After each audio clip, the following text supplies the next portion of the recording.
And you know, when I say this thing, they will say, I like attacking men. I like attacking men. A lot of men find it difficult to communicate with their wives. A lot. In fact, the complaint of many women revolve around that communication. My husband finds it difficult to sit down and listen to me. Let us trash this issue. Let us settle it. Let us talk. What is your problem? If your wife is not the Holy Spirit to know what is disturbing you, or to know how to attend to you as a man, what you need from her, if you do not say it to her, she will not know. And if you're not listening to her, that is what results in the nagging. She has been talking and talking and talking and talking. Baby, let us talk. Sit down, let us talk. Let me finish eating. Once you're done eating, you've slept up. When you wake up in the middle of the night, she'll wake you again. There is something I said we should talk. You slept up. Why are you waking me up by this time? Don't you know I have to go to work?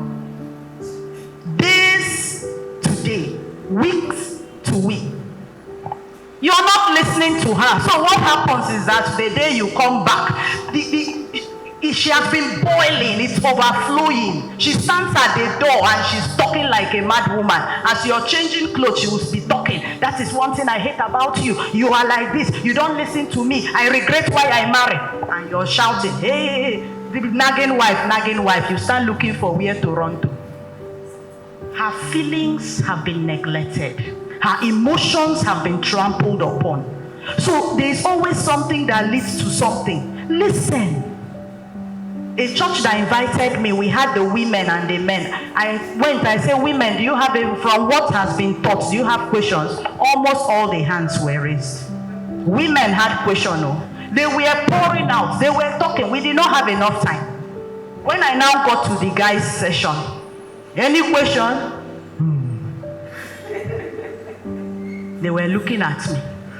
I had to start another sermon to get them to talk. Talk to your wife. Leave those your friends. There is gist for friends. There is also gist for your wife. Listen to her. So that's what really, how do I put it, makes nagging or brings about nagging in a relationship. That is why we talk about support system. Ma said something that really struck me. You don't just go into marriage empty. You go into marriage completely empty. We are talking about purposeful relationships. You should have a root to fall back to. Barrister talked about life comes first. Even if you want to separate, the woman will need a home that you will keep her in. I have worked severally with Ministry of Women Affairs and Social Welfare. They don't have a conducive place for women suffering abuse. Some of them have run to the village and their parents sent them back to the marriage because they are afraid of responsibilities. And some of these women are orphans. So when you go to court will dissolve, and that is the end. It is not court's business to know whether to rent an apartment for you and the kids. That is why you need to get involved in purposeful. It's what we call burden bearers. There should be people in your life that when it gets red, you fall back to them. There should be people. And you as a woman, don't go empty.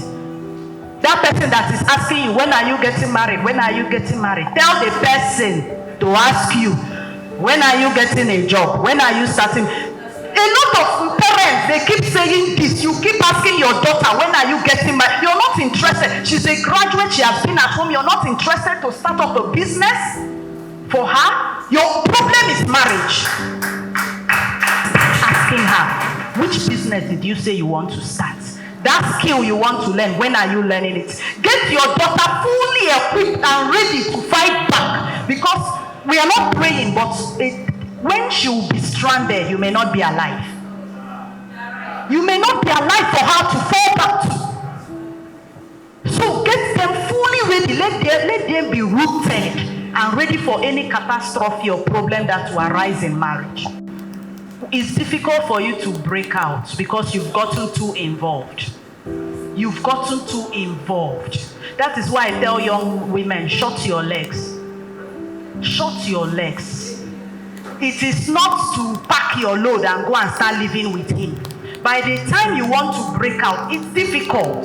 By the time you start thinking how many nights you people slept together, the abortions you have committed for him, your soul. Sex is not just a physical thing. There is a soul connection and soul tie. It becomes very difficult. That is why Barrister says there should be, put that gap. Do not just throw yourself at a man. No.